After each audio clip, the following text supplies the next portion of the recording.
하나님 말씀 보겠습니다. 하나님 말씀은 요한복음 1장에서 봅니다.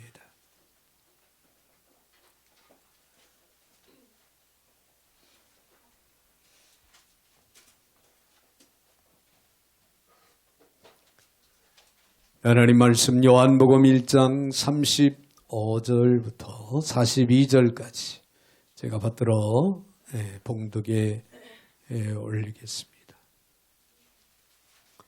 또 이튿날 요한이 자기 제자 중 두 사람과 함께 섰다가 예수께서 건의심을 보고 말하되 보라 하나님의 어린 양이로다.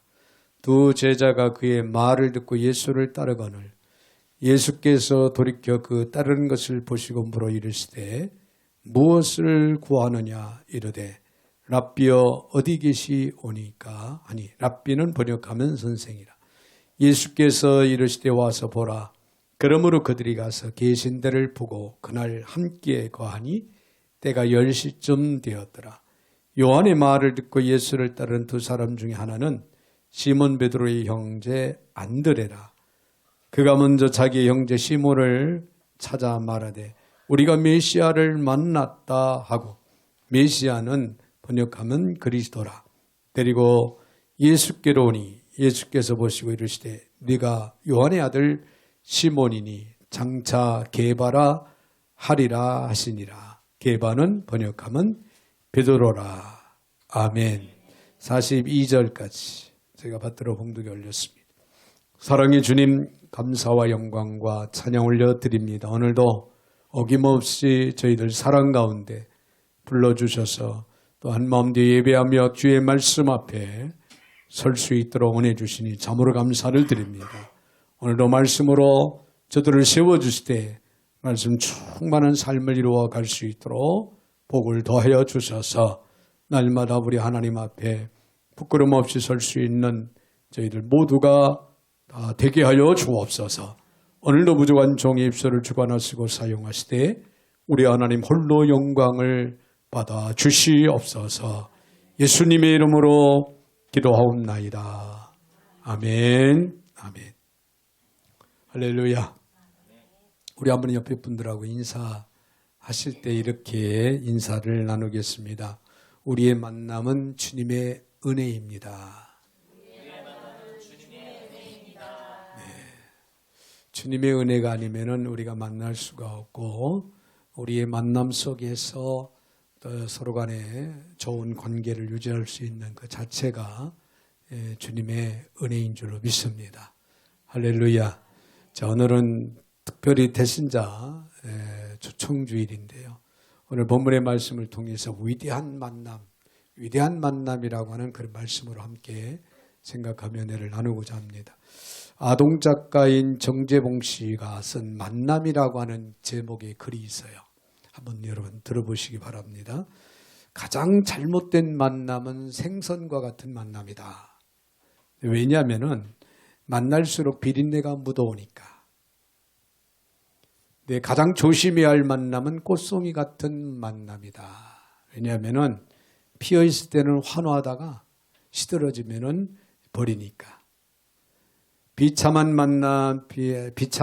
만남은 건전지 같은 만남이다.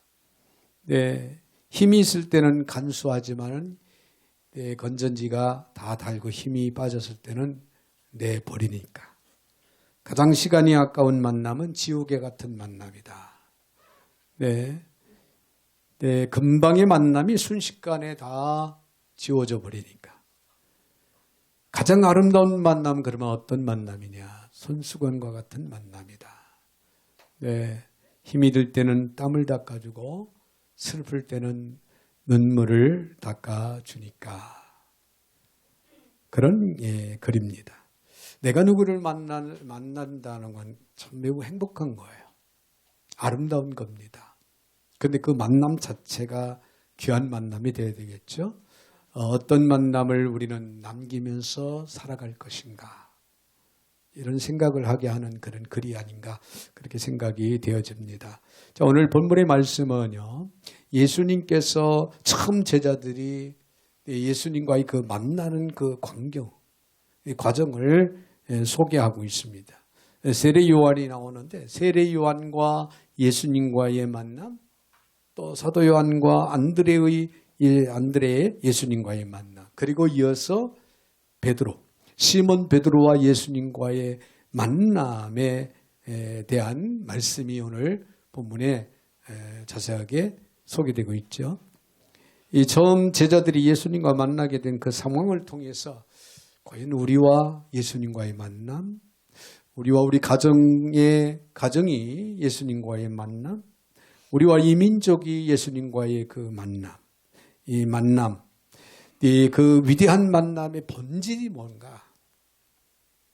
그 예수님과의 그 만남이 소중하고 아름답고 귀하다고 하는 근본적인 그 본질이 무엇인가를 이 시간 우리 생각을 하면서 은혜를 나누고자 합니다. 우리가 먼저 생각할 수 있는 것은요, 메시아와의 만남이라는 거예요. 메시아.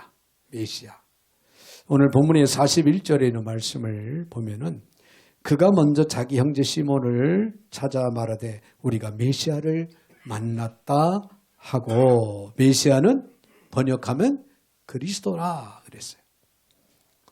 여러분, 여기서 우리가 주의 깊게 생각할 것은요, 그가 예수를 만났다고 말하지 않았어요.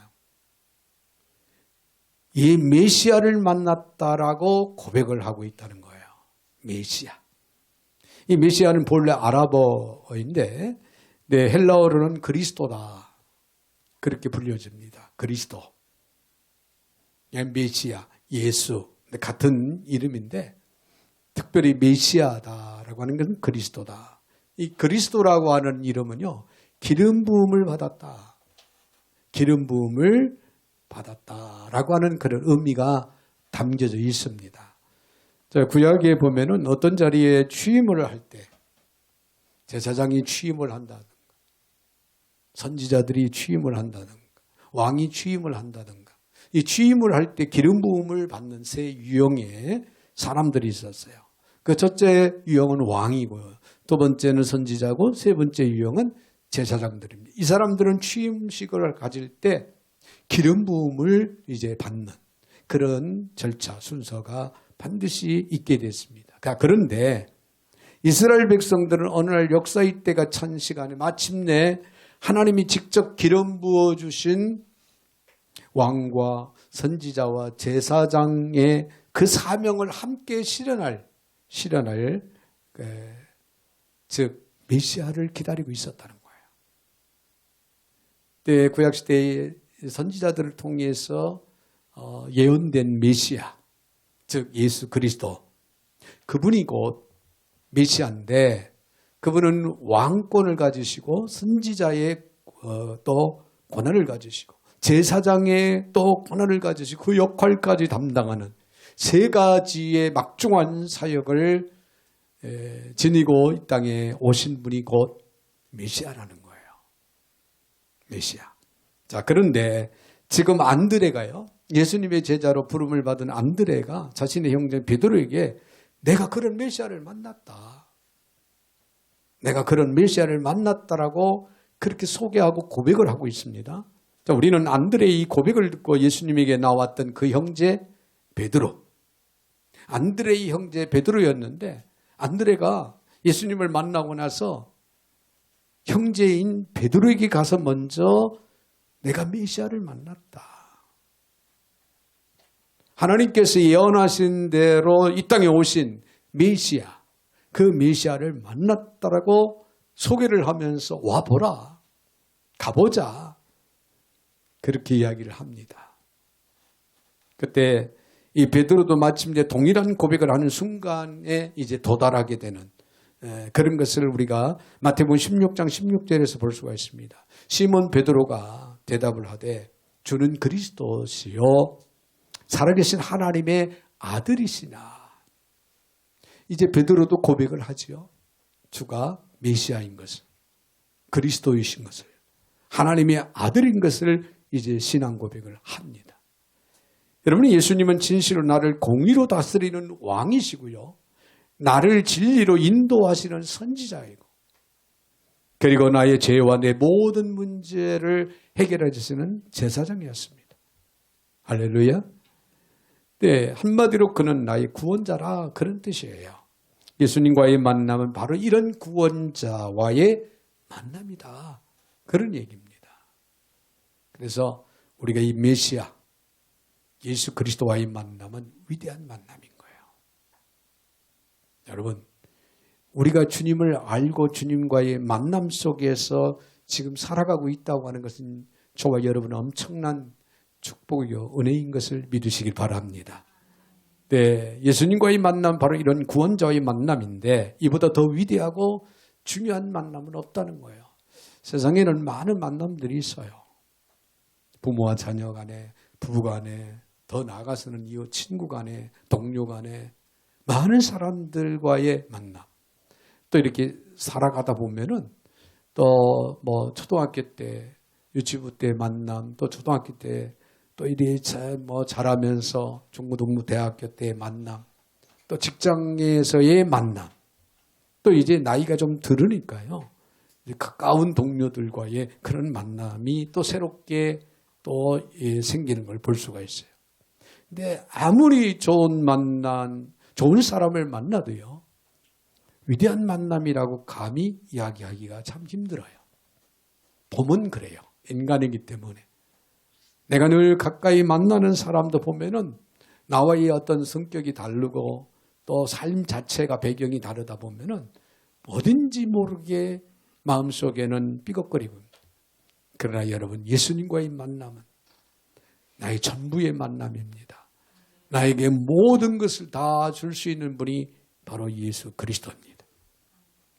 나에게 생명의 소망, 내 생명을 주시고 또 영원한 천국에 대한 소망까지 보장 가운데 허락하시는 분이 바로 예수 그리스도입니다.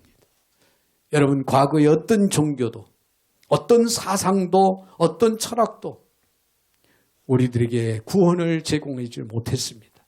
그러나 예수 그리스도는, 즉 메시아는 우리에게 생명의 주가 되셔서 우리에게 구원을 제시해 주시고 구원의 백성으로 오늘도 영원한 천국을 소망하며 살아갈 수 있는 은혜와 축복을 우리에게 허락을 해 주셨다고 하는 사실입니다. 그러므로 여러분, 예수님과의 만남은 위대한 만남이라는 거예요. 19세기 말 처음으로 예수 그리스도의 복음이 우리 한국 땅에 전해졌습니다. 지금으로부터 약 135년 전에. 네, 복음이 한국 땅에 전해짐으로 그동안에 수없이 많은 영혼들이 예수를 만나고 예수님의 부르심을 받고 영원한 천국에 가신 줄 믿습니다. 지금 현재에도 1천만이 넘는 많은 영혼들이 구원의 백성으로서의 삶을 살아가고 있고 천국에 대한 소망 가운데 삶을 살아가고 있습니다. 그러니 여러분, 이 민족이 얼마나 하나님의 크신 은혜와 축복을 받은 민족입니까? 네, 구원을 체험할 수 있는 그런 놀라운 은혜와 축복을 이 민족에게 허락을 하셨다고 하는 사실입니다. 위대한 역사의 순간이 아닐 수 없습니다. 이로 인해 저와 여러분도 예수님을 만나는 구원의 역사를 힘입고 오늘도 소망 가운데 살아가고 있다는 사실. 여러분, 이처럼 메시아 되신 예수님과의 만남은 위대한 것입니다. 할렐루야. 더 나아가서는요, 복음적인 삶이 시작되었다고 하는 사실이에요. 복음적인 삶. 41절을 이어서 봅니다. 그가 먼저 자기 형제 시몬 베드로, 시몬을 찾아 말하되 우리가 메시아를 만났다 하고, 메시아는 번역하면 그리스도라 그랬죠. 안드레가 예수님을 만난 후에 이제 누구를 찾아갑니까? 자기 형제인 베드로를 찾아가서 베드로에게 예수님을 소개합니다. 내가 메시아를 만났다. 베드로 형제도 메시아를 만났으면 좋겠다. 이렇게 전합니다. 예수를 구원자로 만난 사람들의 공통된 특성이 있습니다. 결코 잠잠할 수 없다는 거예요. 여러분, 생각을 한번 해보십시오. 내 인생을 구원하는 분을 만났는데 어떻게 우리가 잠잠할 수가 있어요? 영원히 지옥으로 떨어지는 우리가 예수 그리스도 메시아를 통해서 생명 구원의 역사를 이루어 오늘 구원받은 백성으로 천국의 소망을 가지고 살아갈 수 있도록 그런 그런 축복과 은혜를 힘입었는데 우리가 어떻게 잠잠할 수가 있어요? 내 인생을 구원하는 분을 만났는데 우리는 당연히 그분을 많은 사람들에게 증거하고 전하는 삶을 우리는 살아가야 됩니다. 안드레처럼요. 안드레가 이 메시아를 만나고 나서 이 형제 베드로를 찾아갑니다.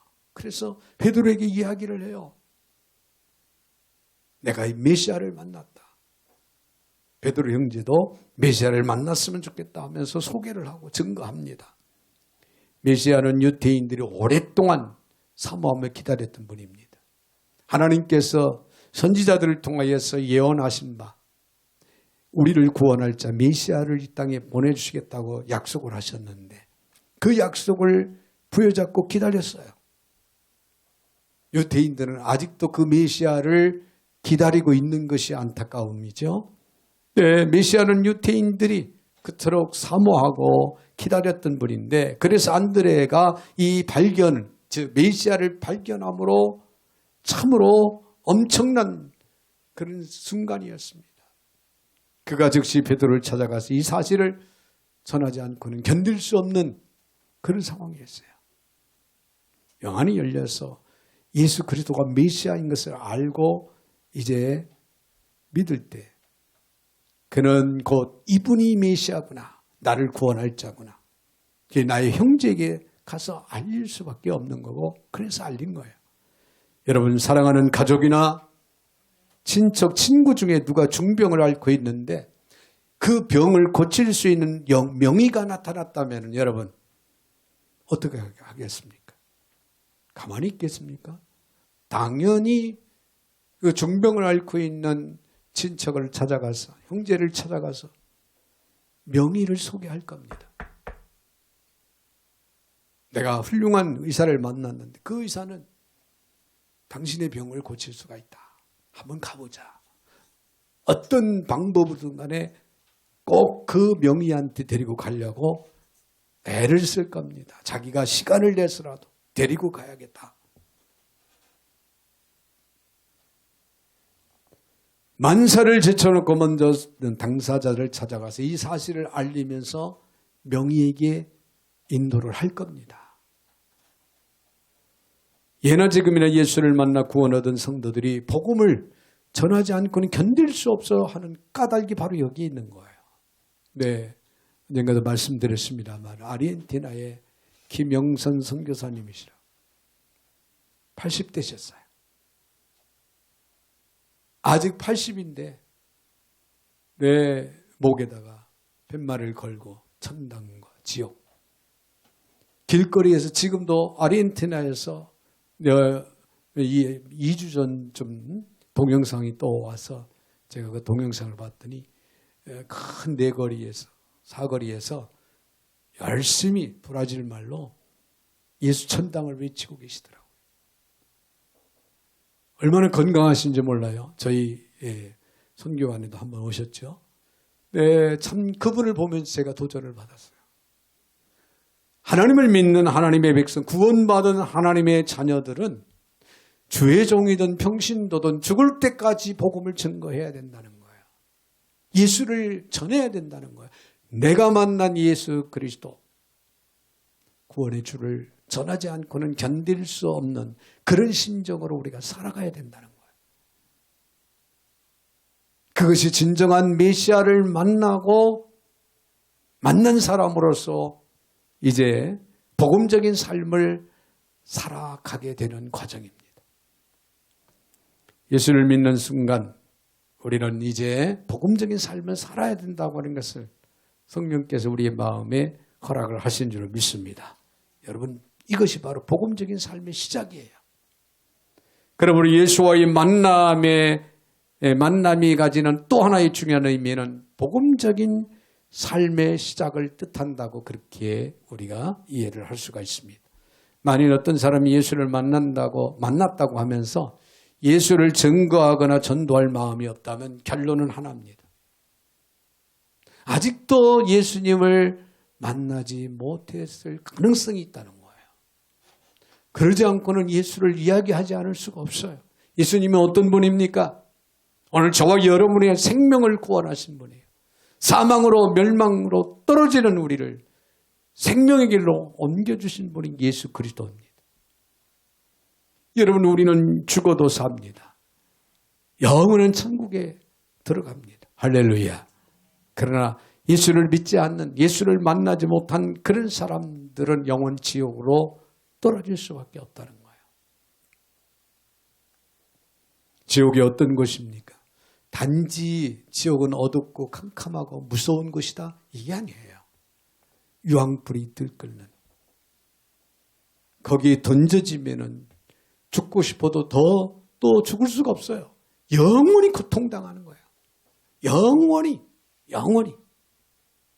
유황불에 던져져서 온몸이 다 녹아져 버리면 또다시 내가 등장해서 또 그 고통을 또 이겨내야 되는, 그걸 평생 영원토록 그렇게 해야 되는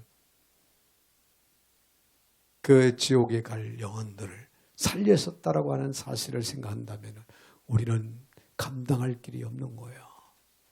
감사와 감격 속에서 평생 우리는 살아가야 되고, 우리의 삶을 통해서, 즉 복음적인 삶을 살아가지 않을 수 없다, 그런 얘기예요.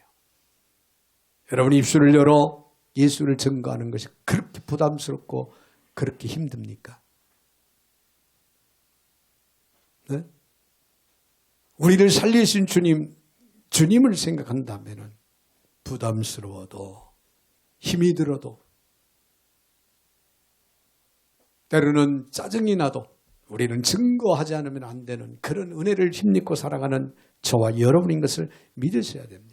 자, 우리는 본문에서 복음적인 삶의 가장 정확한 정의를 얻는데 42절의 말씀을 봅니다. 데리고 예수께로 오니 예수께서 보시고 이르시되 네가 요한의 아들 시몬이니, 그런 말씀이 기록이 되고 있죠. 데리고 예수께로 왔다. 누가 누구를 데리고 왔습니까? 안드레가 그 형제 베드로를 데리고 어디로? 예수님께로 왔어요. 이것이 바로 전도의 복음적인 삶이다, 그런 얘기예요. 한 영혼을 데리고 예수님께로 오는 것, 단순하게 교회로만 인도하는 것이 아니라 예수님에게 인도하는 것입니다. 예수님을 만날 수 있도록 인도하는 것이 진정한 전도요, 진정한 복음적인 삶이다라고 하는 사실을 잊지 마시기 바랍니다. 우리는 사람들을 만나 복음을 전하고 그들을 예수님께로 인도하는 일에 우리는 헌신해야 됩니다. 때로는 물질을 투자하고, 때로는 시간을 투자하고, 때로는 우리의 몸을 투자하면서까지 한 영혼을 주님께로 인도하기 위해서 헌신의 노력을 다해야 된다는 것. 이것은 여러분 한평생을 그렇게 우리는 살아가야 되는 거예요. 한평생을.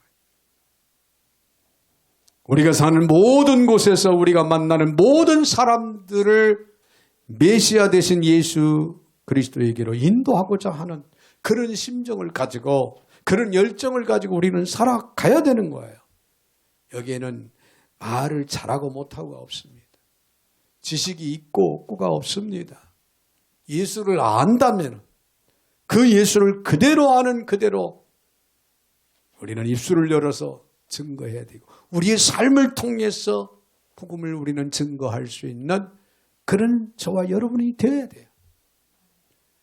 입술을 열어서 말로 예수 그리스도 성경에 대한 복음적인 그런 메시지를 증거할 자신이 없다면 우리의 삶을 통하여 그리스도의 향기를 발할 수 있는, 묵묵히 그리스도의 이름으로 오래 참고 이해하고 희생하고 사랑할 수 있는, 용서하고 관용을 베풀고 자비를 베풀고 이런 삶을 통해서 우리는 복음을 증거하는 그런 삶을 우리는 살아가야 된다는 거예요.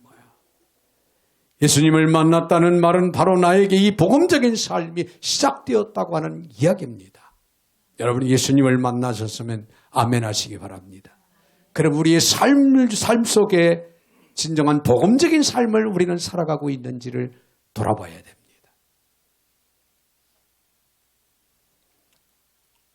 더 나아가서 위대한 변화의 시작이라고 하는 사실을 우리는 또 기억을 해야 됩니다. 42절 하반절을 보면은 내가 요한의 아들 시몬이니 장차 개바라 하니라 하시니라. 게바는 번역하면 베드로라. 그런 말씀이 기록이 되고 있죠. 여러분, 예수님과의 만남, 그것은 곧 메시아의 만남이었고 복음적인 삶의 시작이었다고 했는데, 더 나아가서는 그 만남은 우리의 위대한 변화의 시작이라는 거예요. 예수님을 만난 사람들은 변화되게 돼 있다. 변화되어야 된다. 오늘 본문에 등장하는 베드로는 본래요, 성격적으로 아주 안정감이 없어요. 다혈질이고 안정감이 자주 말을 바꾸던, 그래서 예수님을 나중에는 어땠어요? 3번이나 부인하는 이런 크나큰 죄를 범하기도 했지요. 아주 심약한 기질의 사람이었습니다. 근데 예수님을 만나고도 한동안 그는 이런 특성의 삶을 지속해 왔음을 복음서는 우리에게 보여주고 있는데요. 그런데 그가 예수님을 만나던 날 예수님이 놀라운 선언을 하십니다. 베드로를 보면서 내가 요한의 아들 시몬이니 장차 게바라 하리라 하시니라. 그의 본명은 시몬인데 그가 게바 혹은 베드로로, 무슨 뜻이냐면 반석이라는 뜻이에요. 반석. 이 반석 위에 내 교회를 세우리라. 그래서 천주교인들은 내 반석되는 이 베드로를 추종하는 거예요. 일개 무명의 어부였던 이 베드로, 그가 앞으로 주의 교회와 복음을 위해서 중요한 인물이 될 것이다 라고 그렇게 예고하신 말씀입니다. 자, 여기서 중요한 단어는 장차라는 단어입니다.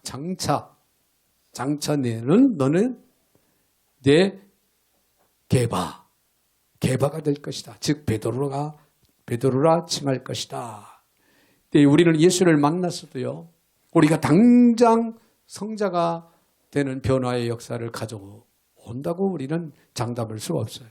예수를 믿었는데 예나 지금이나 큰 변화가 없을 수 있다, 그런 얘기예요. 그러나 예수를 믿고 예수를 따라 살아가다 보면 장차 변화의 역사가 온다, 그런 얘기예요. 할렐루야. 베드로처럼 심약한 사람이 초대교회에 이제 반석과 같은 기초를 놓는 위대한 지도자가 됐잖아요. 초대교회 사도들 중에 베드로가 수제자 역할을 아주 잘 감당했던 그런 모습을 우리가 보게 됩니다. 영국에 스루스츠라고 하는 사람이 있었는데요. 이분은 죄수였어요. 죄수. 그는 40년간이나 교도소 생활을 했답니다. 40년 동안 교도소 생활을 했으면 얼마나 많은 죄를 범했는가를 우리는 이렇게 알 수가 있죠. 얼마나 악한 사람이었는지 말을 듣지 않아요. 사람들이 아무리 별소리를 해도 듣지를 않아요. 가죽 채찍으로 50번씩 8차례를 맞았다. 50번 매를 8차례 맞아 400번을 맞은 거예요. 400번. 그래도 변하지 않는 거예요. 가죽 채찍은 당시에 사람들이 두려워하는 무서운 형벌이었는데요.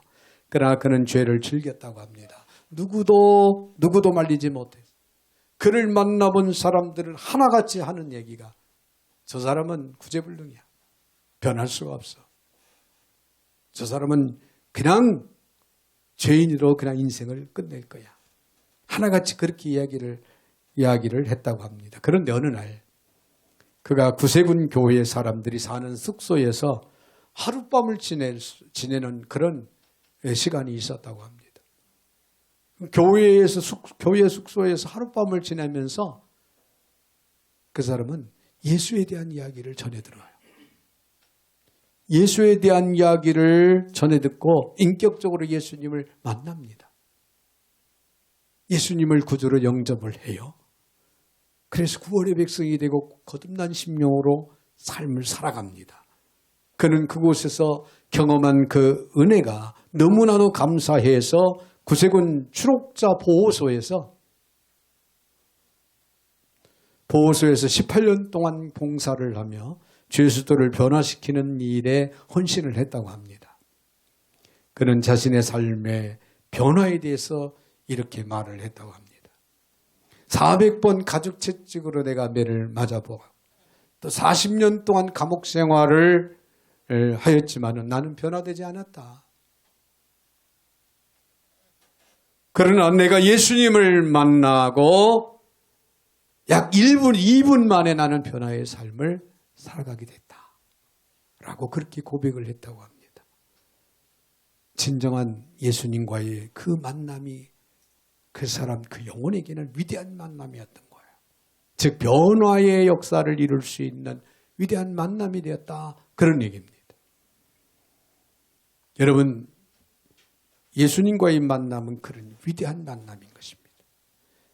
이것이 바로 복음의 능력입니다. 복음의 능력이에요. 이 복음을 받아들인 많은 사람들이 사회에서는 그 사회, 그 국가가 변화되는 것을 바라보게 되고요.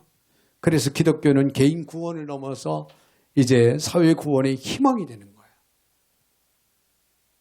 이 나라가 어려운 위기 상황에 처해 있어도 예수님을 부여잡고 예수님 앞에 엎드려 기도하는 성도들이 있는 한 이 민족을 하나님께서는 위기 상황 속에서 지금까지도 지켜주셨고 또 인도해 주셨던 것처럼 여러분, 이제 우리는 메시아를 만난 그 감격 속에 내 변화의 삶을 살아갈 수 있는 그런 저와 여러분이 되시기를 주님의 이름으로 축원을 드립니다. 거룩하신 하나님 감사를 드립니다. 예수님과의 만남이 위대한 만남인 것을 다시 한번 저희들이 생각을 할 때 이 위대한 만남을 통해서 변화된 삶을 살아가는 저희들 모두가 되게 하여 주시옵시고 많은 이웃들에게 형제들에게 이 위대한 만남을 위해서 저희들이 헌신의 노력을 아끼지 않게 하여 주어서 많은 영혼들을 주님께로 인도하여 주님과의 위대한 만남을 가질 수 있는 이 일을 위해서 오늘도 달려갈 수 있는 우리 모두가 되게 하여 주시옵소서. 예수님의 이름으로 축복하며 기도하옵나이다. 아멘. 아멘.